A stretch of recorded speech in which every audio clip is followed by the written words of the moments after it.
Gitara, ay may narinig ko pong pamalakpas sa Pinky. May wala po ba? Meron po bang magpapasalamat sa Panginoon?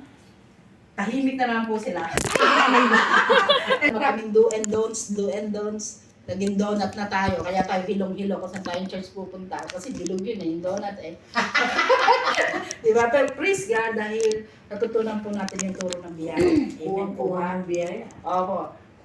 Masarap po sa biyaya ng Panginoon dahil malaya tayong makakapaglingkod sa Panginoon nang wala sa ating pupuna kung ano po yung ating mga pagkakamali dahil tayo pong lahat ay tanggap ng Panginoon. Amen po ba? Wala na po ba? Gusto mo pasalamat? O, mo? Umpisahan mo Wala, eh. umpisahan na. Yan, praise God po, isang charito sabi mo.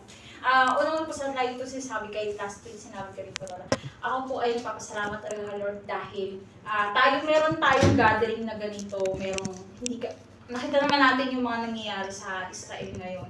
Praise God talaga kasi ligtas tayo, hindi lang talaga tayo charito kasi meron tayong binigyan tayo ng Diyos ng pagkakataon na magpasalamat, magpuli sa Kanya, at saka ito yung mga ganito, kahit personally po na-disappoint ako dun sa mga bisita ko, pero praise God din kasi tinuruan ako ng Lord kanina na next time, hindi mo naman kailangan mag-expect talaga sa tao ng 100%. Kahit nagbigay sila ng commitment sa'yo, kasi tao lang din sila. And doon na habang tumatao ako, na-realize ko doon, thank you Lord kasi tinuruan mo ka na tanggapin yung mga ganong bagay kita. Masakit bilang isang, syempre, commitment, 1 week mong hinintay, tapos eto na, and pinuntahan mo. Pero nakakatuwa, ang galing lang ni Lord kasi tinuturuan niya talaga tayo mag-effort, di ba? Mag-e-effort tayo, talaga halangan natin yung effort. Ayun, praise God po. Amen. Yeah. Amen. Amen. Sister Len po ay ang aga niya dito, 8 o'clock pa lang ata. Di ba ako naliligo, nandito na siya.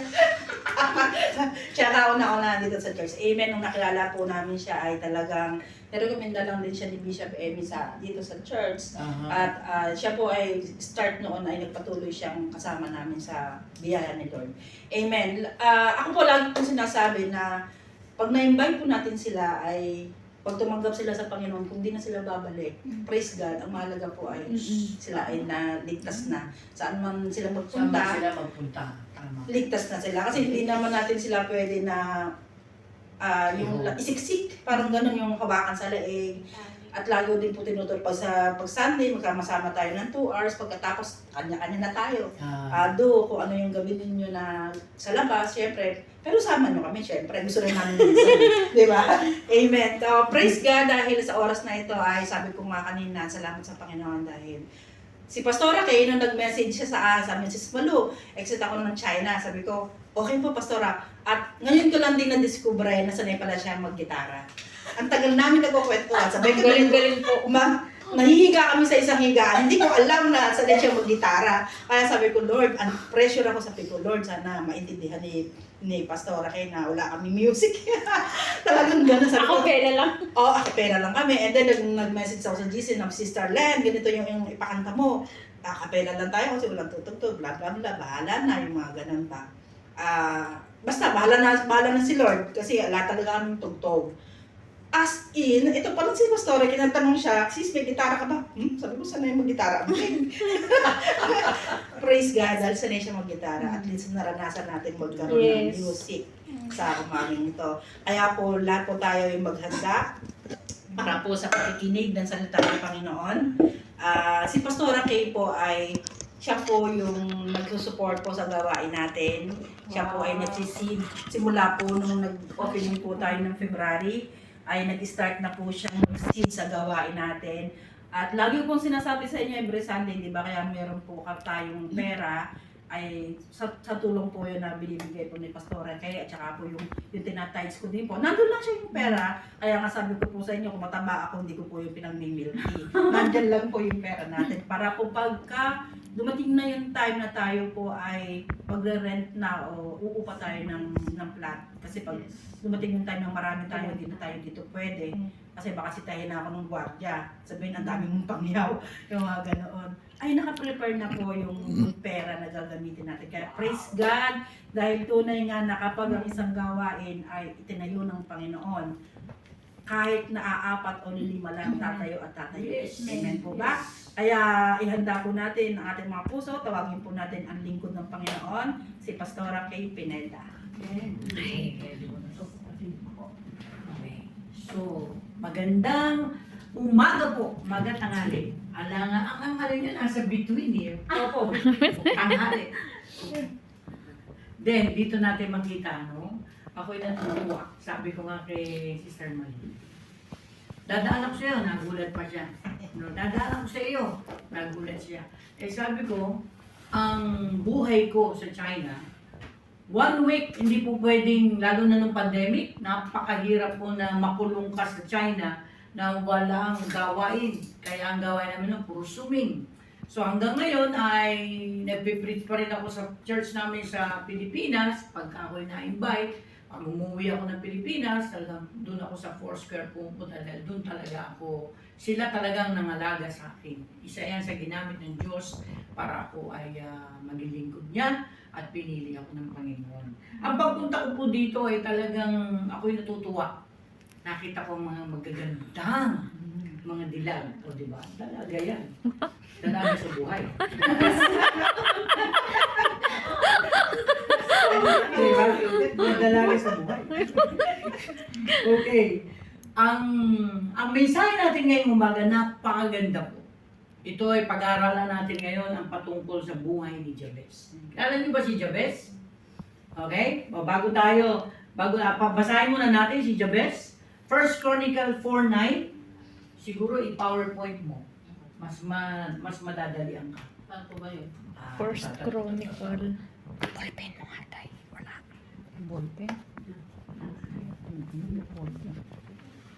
Baka mamaya din lang pa.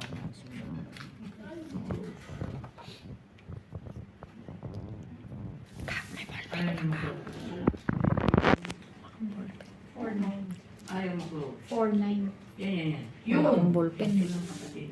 Sige, anuhin ko lang mamaya. Oo. Yan. Oh, yan. Ayan, pipindot ka na. Pasa ko Okay. Okay. Sige. First Chronicle, you know, prayer of Jabez. First Chronicle 4:9-10, ka-English po ito. Jabez was more honorable than his brothers. His mother had name is Jabez. Saying, I gave birth to him pain, Jabez cried out to God of Israel, Oh, that you will bless me. Ito po yung bibigyan natin ng pansin. Oh, charito to. Oh, will you bless me? Enlarge my territory. Let your hand be with me and keep me from harm so that I will be free from pain. And God granted his request. Amen. Hallelujah. Father God, thank you Lord in this morning. Salamat sa biyaya mo. Salamat sa Panginoon sa aming pong pagtipon-tipon. 3, 2, 3 nagtipon sa iyong pangalan, ay narito ka sa aming kalagitnaan. Higit kami sa 2, higit kami sa 3. Kaya kami naniniwala, ang Espiritu Santo ay narito sa aming kalagitnaan. Minsan pa, hamunin mo kami Panginoon ng buhay ni Jabez. Father God, thank you. We back the honor and praises to your name. In Jesus' name. Amen. Okay. Prayer of Jabez. Si Jabez po ay pinanganak ng kanyang ina for fame. Ang tawag po dyan the prayer of Jabez. Sige, tuloy lang. The prayer of, huwag muna. The prayer of Jabez is a very short yet powerful. Maliit lang po itong prayer niya, pero powerful. Ang minention sa Chronicles 4:10, it reads, Oh, that you will bless me and enlarge my territory. Dalawa, una, bless me. Bless. Then, enlarge my territory. Let your hand be with me. 3, at it keep me from harm so that I will be free from pain. 4 po ang ating bibigyan ng pansin dito. Sipin mo, simple lang ang panalangin ni Jabez, pero powerful. So, sa ating mga mananampalataya, yung naranasan niya, ay nararanasan din ng lahat. Okay? Bago natin ituloy ang ating pag-aaral, pag-aaralan muna natin si Jabez para mas maintindihan natin. Jabez's birth, kaya tuloy mo lang kapatid, difficult for this reason. His mother name is Jabez, in Hebrew word Jabez, meaning he makes sorrowful. Meron pa ganyang pangalan? May mga meaning ang mga pangalan natin.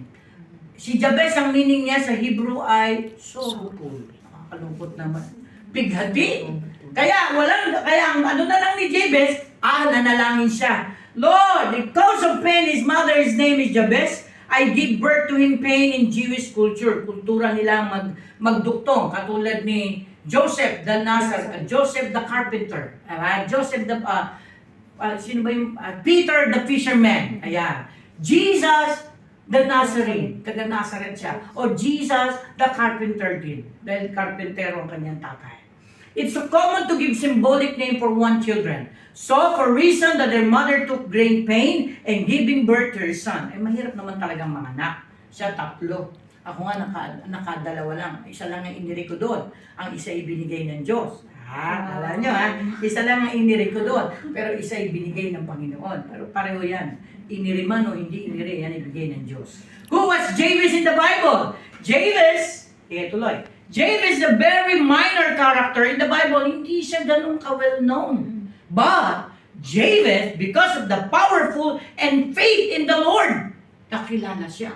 Okay? More honorable daw. Siya ay kakaiba sa kanyang mga kapatid. Jabez asked to God. Jabez asking God who give more influence and opportunity to bring glory to God. This is specific goal. Anong goal niya? He is making a bold request and asking God to give him big things. Malaki itong hinihingi niya. Lord, bless me indeed. Enlarge my territory. Abay, kahirap niyan. Manalangin ka nga ng ganyan, tignan ko lang.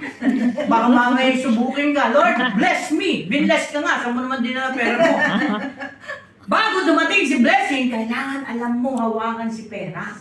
Yan po yung isang tinuro sa akin ng Panginoon. Isipin mo, kung ako yung nagkaroon kung kailan ako tumanda, tsaka ako nag-career. Kaya nga sabi ko, baliktad. Aanin kong pera. Yun ang tanong ko eh. Lord, aanin kong pera. Ba't kailangan ako magtrabaho? O, sinampal sa akin ng Panginoon. Eh wala, di ka makakapag-stay dyan. Pag wala kang trabaho, napilitan ako mag-work.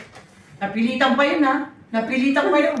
Kasi hindi talaga yun ang aking target. Ang target ko, mag-ministry. Eh pala, kailangan lawakan natin. Minsan iba yung pinagagawa ng Panginoon. Bago dumating ang blessing na yon, kailangan bago humingi ng blessing, isipin mo saan mo yung dadalhin. Minsan kasi humingi tayo ng blessing, hindi natin alam saan natin dadalhin. Pag dumating, nganga ka. Nanalo ka halimbawa sa loto, nganga. O halimbawa, meron kang 1 million ngayon. 1 million, saan mo dadalhin? Unang-una. Sige, yung totoo. Pag 1 million na hinawakan mo ngayon in your hand, 1 million peso peso lang, huwag na Hong Kong dollar, masyado nang mataas yun. 1 million na lang. Medyo madali-dali yung gastusin. Okay? 1 million, ano unang-una mong gagawin? Shopping. Tama yan, yan ang realidad. Magsha-shopping ka, ano pa? Kakain, ano pa? business. Sa kanya, medyo future, business. Sa'yo, gastos eh. Ano pa? Ano pa?